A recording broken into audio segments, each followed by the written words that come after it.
Adverts. What is their purpose? I'm sure lots of you have seen many adverts before for lots of different things, but why do we watch them? Why are they available? The reason they're there is to persuade people to either buy their products or persuade them to behave in a certain way, to want them to do a certain thing. Audience. Each advert appeals to a different audience, so not every advert is going to entice everybody. Some adverts are aimed at children, for example, toys. Some at adults, for example, buying cars, and sometimes things are aimed at teenagers. But it isn't all about age. Sometimes the audience is about who will enjoy their product the most, so the adverts will be built around these. Who do you think these pictures were aimed at? Have a look. You may notice that there is an everlasting gobstopper at the bottom. I don't think lots of adults are going to see that as an appetizing sweet, but children really like colourful food, so I'm sure that that is who that is.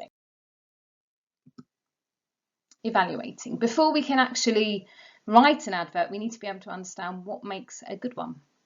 So we're going to have a look at some of these adverts, and you can pause the video once I've shown you all the questions and have a go at evaluating them. You can discuss it with someone, or you can have a go at writing some notes down if you're on your own. So this is what the advert says.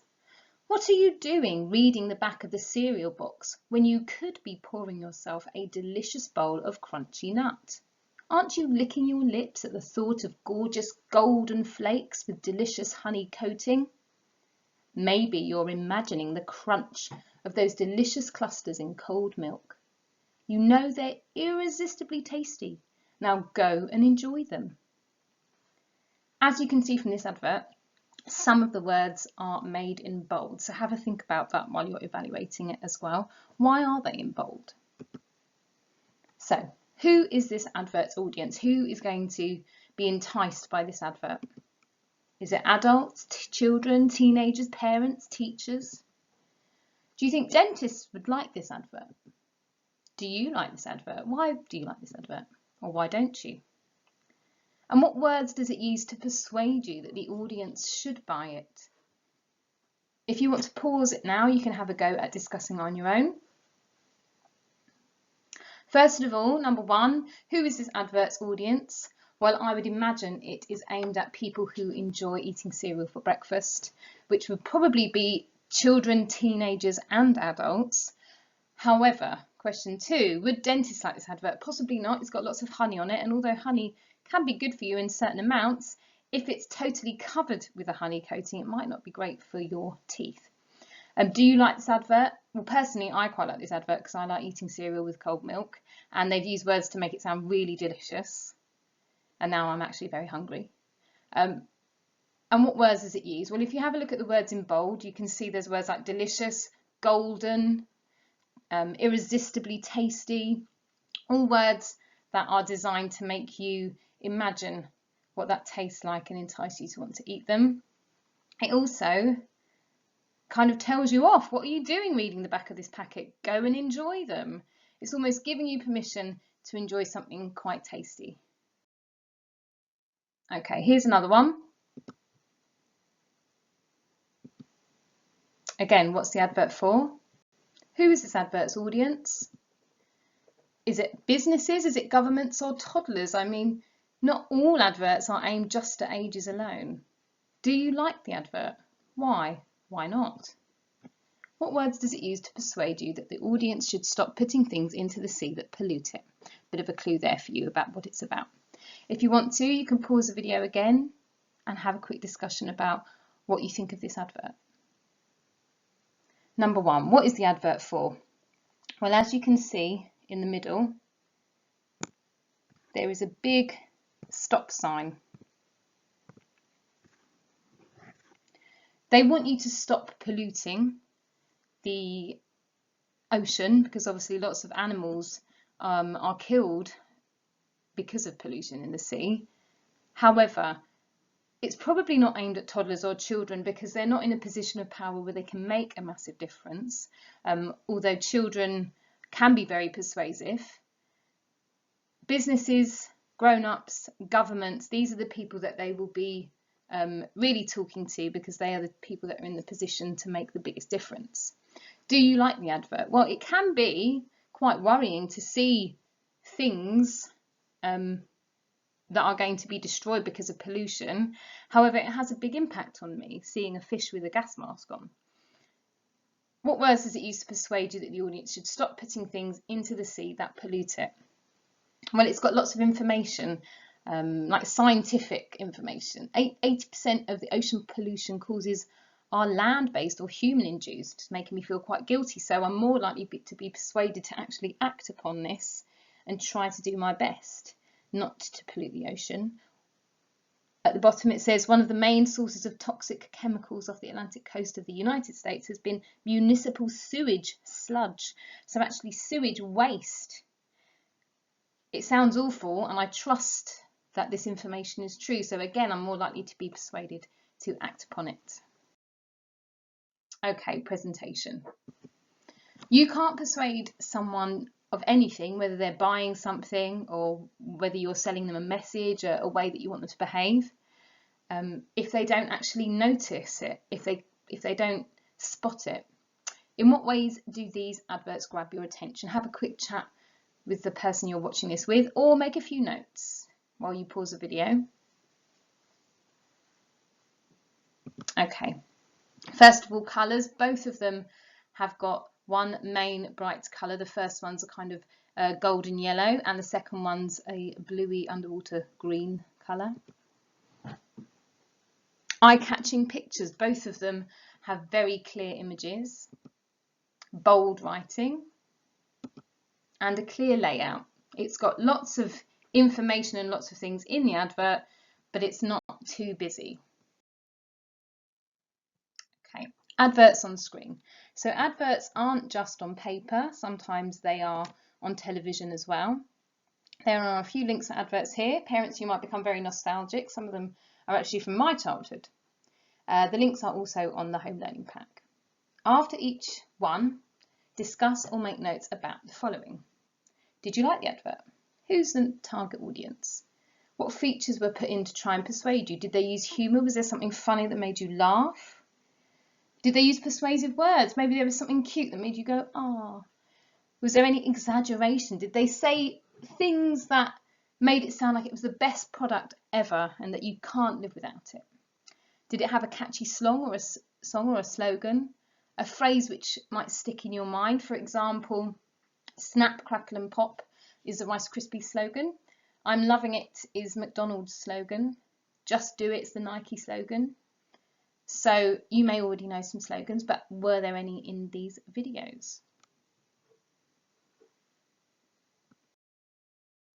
Okay, the task we're going to give you for writing this week is to choose one of Willy Wonka's creations from the end of chapter 2, which were in your previous packs, or elsewhere in the book. Or you could even make up one of your own products to create a persuasive advert. It could be something that you've not ever created. You can be as imaginative as you like, but it does need to have the following. So number 1, an enticing product name. For example, Willy Wonka came up with the everlasting gobstoppers, and make sure you write it in bold font or writing. Use of hyperbole, which is exaggeration, and I'll talk a little bit more about that later on. Powerful adjectives to make your product sound great to eat, because if you don't, people probably won't want to buy it. A colourful picture or diagram. It can be very simple, just a drawing of the sweet. It could even be as simple as something like the Apple company logo, which is literally just an apple. And the challenge is for you to create a catchy slogan for the product. Your advert should include a detailed paragraph of writing about 4 sentences long. Okay, here was a quick plan that I made for everlasting gobstoppers. As you can see, there's not loads of detail in it because it was just my first thoughts when I was thinking about what might go into the plan, into the advert, sorry. So make sure you've had a thought about that before you start your neat one. Choose your product. Have a look in the Charlie Chocolate Factory, or create your own. Create a name for it, or, as I have done, use one that Willy Wonka created. List what's great about it. I've put words like lip-smacking flavour, juicy, mouth-watering, heavenly taste. Again, come up with some powerful adjectives, which is what I had previously mentioned. And make an exaggerated claim. This again is called hyperbole.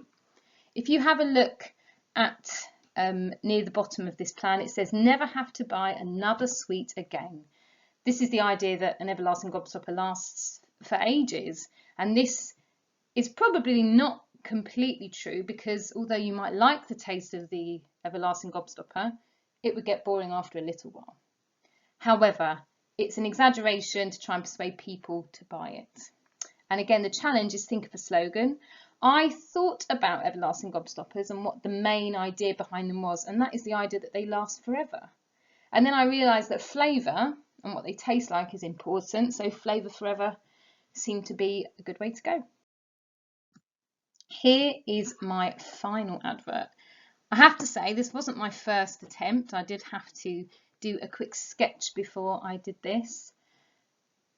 If you have a good look, you will see I've thought really carefully about how to do my title, and I've actually used a gold pen to go around the outline to make it seem like these are really lovely, because anything that has gold in it seems very special. I've also got here a picture. It's nice and simple, and it makes it look colourful because I want this to appeal to children, because I think that's who's going to buy it. At the bottom here, I've made the word forever into capital letters, because that's what I want them to take away from this advert, that this flavour is going to last forever, that they can have it forever and ever. So it makes it a really good sweet to have. Okay, so here's a little bit of a zoom into the writing. The beginning, I decided to use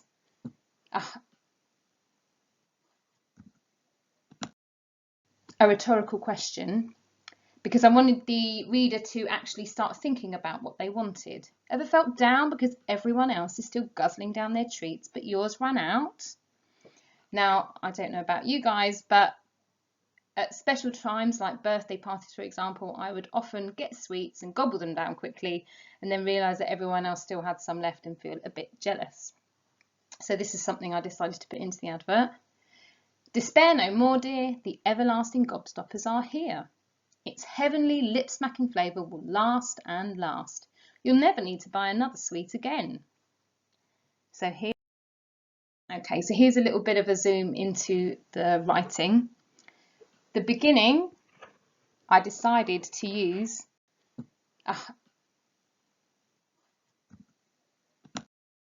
a rhetorical question, because I wanted the reader to actually start thinking about what they wanted. Ever felt down because everyone else is still guzzling down their treats, but yours ran out?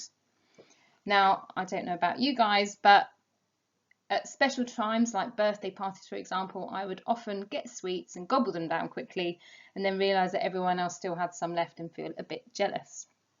So this is something I decided to put into the advert.